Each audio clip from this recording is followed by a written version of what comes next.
المشاهدون الكرام، السلام عليكم ورحمة الله تعالى وبركاته. نشرة الأخبار من الفضائية الإريترية وفيها تنظيم مهرجان الجاليات الإريترية في أستراليا ونيوزيلندا في ميلبورن. ازدياد مشاركة المرأة في التعليم في مساواة.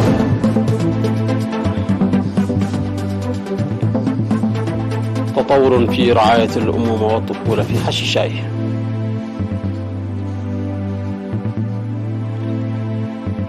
خطف نحو 50 امرأة في شمال بوركينا فاسو على يد مسلحين. وزير الخارجية الصيني يقوم بزيارة إلى مصر. الرئيس التركي يحذر من تصاعد التوتر مع السويد.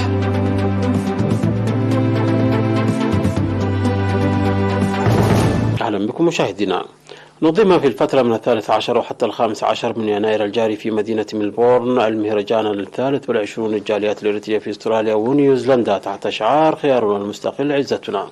وافتتح فعاليات المهرجان الذي يشتمل على مناشطة ثقافية وعرض للمباني التاريخية الأسمرة ومسيرة النضال التحرري وإعمار البلاد وسمينار بشأن الأوضاع الراهنة افتتحه مسؤول الشؤون التنظيمية في الجبهة الشعبية للديمقراطية والعدالة السيد يوسف إدريس سايق. وأوضح قنصل إريتريا العام في أستراليا السيد محاري تغستي في افتتاح المهرجان الذي حضره مسؤولو المدينة والتنظيمات الوطنية والضيوف المدعوين مضمون وأهداف وأهمية المهرجان لحماية التراث وتوريث التاريخ والقيم، داعيا المواطنين لتعزيز المشاركة والمساهمة لإنجاح البرامج الوطنية. وأشاد بالمشاركة الشبابية في تنظيم مهرجان هذا العام موسيا بتعطيرهم لمساهمة أكبر، وشكر جميع المساهمين في إنجاح المهرجان. وعرب عمدة مدينة بريم بانك السيد بروس لانكشاير بتماسك وتنظيم الإريتريين، مؤكدا وقوف إدارته مع كل البرامج التي ينظمونها. من جانبه دعا رئيس الجالية الإريترية في مقاطعة فيكتوريا السيد يماني قنبوت لتعزيز مساهمة الأسر لتقوية دور الجالية في تنمية قدرات الشباب. وأوضح مسؤول الشؤون التنظيمية في الجبهة الشعبية للديمقراطية والعدالة السيد يوسف إدريس صايغ في السمينار الذي عقده للمشاركين في المهرجان، أوضح أن تاريخ تصدي الشعب الإريتري تاريخ الأجيال الذي يتجدد باستمرار، وقدم شرحا مصحوبا بالوقائع عن التصدي القوي الواعي للشعب الإريتري في مواجهة تحديات 80 عاما الماضية. وقال إن الوحدة والتماسك وتقوية الصفوف من وسائل الدفاع، مشددا بأن التصدي وإفشال المؤامرات التي تستهدف الوحدة والعمل المضاعف للدفع ببرنامج بناء الوطن من متطلبات المرحلة، داعيا المواطنين في المهجر للعمل النشط عبر اتباع هذه الموجهات. وأجاب السيد يوسف صايغ في الختام على أسئلة واستفسارات الحضور.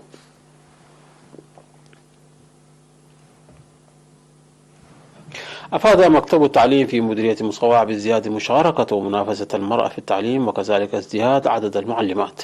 وذكر مسؤول التعليم في المديرية الأستاذ إسماعيل صالح أن مشاركة المرأة في التعليم والتي كانت العام الدراسي 2018-2019 حوالي 44%، ازدادت عام 2022-2023 إلى 48.7%. كما ارتفع عدد المعلمات في السنوات الدراسية الأربعة الماضية من 44.4% إلى 85.2%. أوضحت مديرة مدرسة سالين الابتدائية الأستاذة مريم محمود ومديرة مدرسة ختمية الابتدائية الأستاذة سعدية حسن أن الاستثمار الجاري في قطاع التعليم مهد الأرضية لمشاركة ومنافسة المرأة عامة والمهنيات في التعليم خاصة.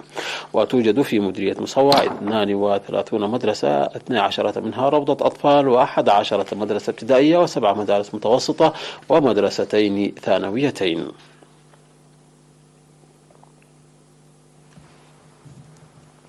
أعلن مسؤول عيادة حشيشاي في مديرية حقات الممرض منصور أبو بكر تطور خدمات رعاية الأمومة والطفولة في الضاحية، وأكد حل نقص المياه والطاقة الشمسية في العيادة وارتفاع نسبة تطعيم الأطفال إلى 95%، مشيرا إلى توسع إصحاح البيئة وتدن كبير في الأمراض المعدية. ودعا للاهتمام بقدم مبنى العيادة وعدم وجود سور فيها والذي يؤثر سلبا على الخدمات. وتقدم عيادة حشيشاي الخدمات الصحية لضواحي حشيشاي وبادوب وشلاب، وتبعد عن مدينة حقات مسافة 20 كيلومترا إلى الشمال الغربي.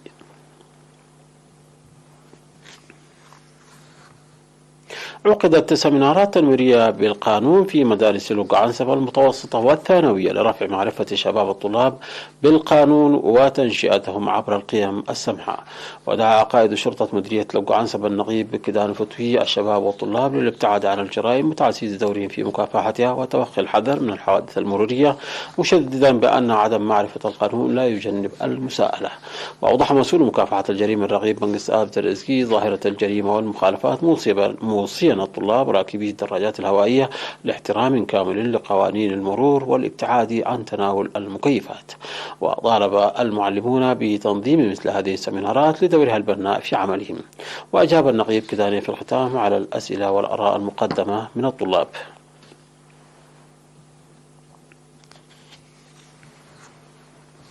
شهدت مديرية الدخانة في 12 من يناير الجاري فعاليات تخريج 339 طالبا وأسرا راعية للمحتاجين حصلوا على دورة تدريبية.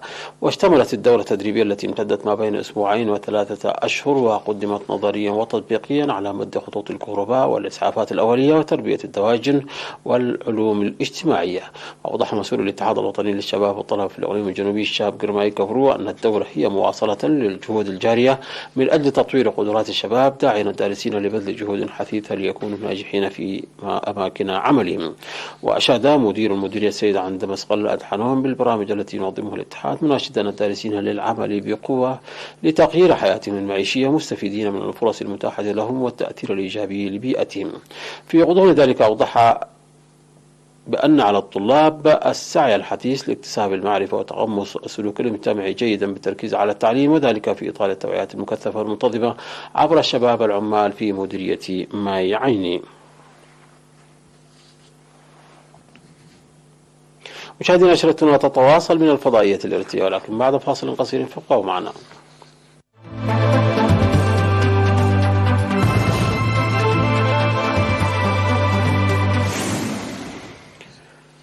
أهلا بكم مجددا. خطف مسلحون يعتقد أنهم جهاديون نحو 50 امرأة في أربيندا في شمال بوركينا فاسو حسب ما أفاد مسؤولون وسكان. وقال الشهود من دون الكشف عن هوياتهم أن مجموعة أولى من نحو 40 امرأة خطفت على بعد 10 كيلومترات تقريبا جنوب شرق أربيندا بعدما ذهبنا لقطف أوراق الشجر والفواكه البرية في الأدقال، ثم خطفت نحو 20 امرأة في اليوم التالي في شمال البلدة، غير أن بعض النساء تمكن من الفرار. وتقع أربيندا في شمال بوركينا فاسو هي منطقة تخضع لحصار جماعات جهادية وبالكاد تتزود بالغذاء. وكان الكابتن إبراهيم تراوري الرئيس الانتقالي المنصب قد شدد على أن هدفه الأساسي هو استعادة الأراضي التي احتلتها جحافل الإرهابيين. أكد الرئيس المصري عبد الفتاح السيسي لوزير خارجية الصين تشين جانغ أهمية استمرار التعاون في إطار الشراكة الاستراتيجية بين القاهرة وبكين ضمن جولة أفريقية بدأها المسؤول الصيني. وشهد اللقاء استعراضا لآفاق تعزيز أوجه التعاون الثنائي بين البلدين، حيث أكد وزير الخارجية الصيني الحرص على استمرار الصين في تطوير ودعم البنية التحتية الحديثة التي تتكامل مع المبادرة الصينية الحزام والطريق. وفي مؤتمر صحفي جمعه مع نظيره المصري سامح شكري، قال تشين جانغ أنه بحث مع مصر قضايا المنطقة مع التشديد على احترام عدم التدخل في شؤون الدول. من جهته أشاد شكري بعلاقات التعاون مع جمهورية الصين الشعبية وكذلك الآليات التي تربط قيادة البلدين لوضع رؤية لتحقيق المصالح المشتركة بين القاهرة وبكين.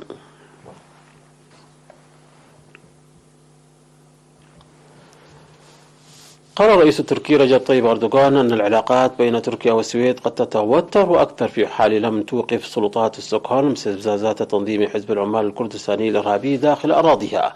وأضاف أردوغان في كلمة خلال فعالية نظمها حزب العدالة والتنمية بولاية موغلا جنوب غرب تركيا: إننا نشاهد مظاهرات حزب العمال الكردستاني في شوارع السويد والتي نحذرها في هذا الخصوص، لكن مع الأسف لم توقف ستوكهولم هذه المظاهرات.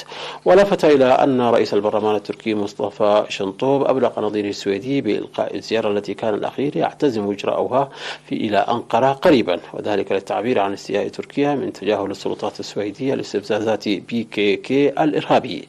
وفي يونيو 2022 وقعت تركيا والسويد وفنلندا مذكرة تفاهم ثلاثية بشأن انضمام البلدين الأخيرين إلى الناتو، وذلك على هامش قمة زعماء الحلف في العاصمة الإسبانية مدريد. وجاءت المذكرة بعد تعهد البلدين الأوروبيين بالاستجابة لمطالب أنقرة بشأن التعاون بملف مكافحة الإرهاب. اعتقلت السلطات الإيطالية ماتيو ميسينا تينارو زعيم المافيا المطلوب في مسقط رأسه صقلية بعد 30 عاما من الفرار. ونقلت وكالة فرانس بريس عن باسكبال إنجلو سانتو قائد الشرطة الوطنية قوله إن قوات الشرطة اعتقلت الهارب ماتيو ميسينا تينارو داخل مبنى صحي في باليريمو حيث ذهب لتلقي العلاج.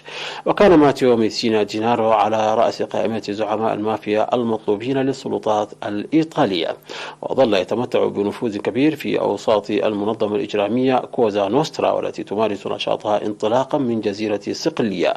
وقبل نحو 6 أشهر تسلمت السلطات الأمنية في إيطاليا من نظيرتها البرازيلية روكو مورابيتو أحد زعماء مافيا اندرانجيتا بمنطقة كالابريا، وأشد المدانين المطلوبين خطورة في إيطاليا. وكان الأمن البرازيلي قد اعتقله في عام 2021 بعدما توارى على الأنظار مدة 27 عاما. مشاهدينا، قبل الختام إليكم تذكير بأهم ما جاء في هذه النشرة من أنباء. تنظيم مهرجان الجاليات الإيرترية في أستراليا ونيوزيلندا في ميلبورن. ازدياد مشاركة المرأة في التعليم في مصوى.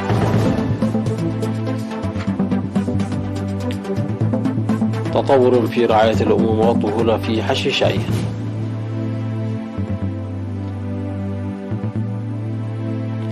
خطف نحو 50 امرأة في شمال بوركينا فاسو على يد مسلحين.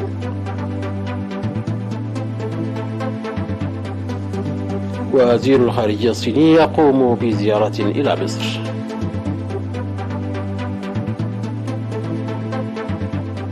والرئيس التركي أردوغان يحذر من تصاعد التوتر مع السويد. مشاهدينا، انتهت النشرة. شكرا على حسن المتابعة. تحية لكم أينما كنتم. إلى اللقاء.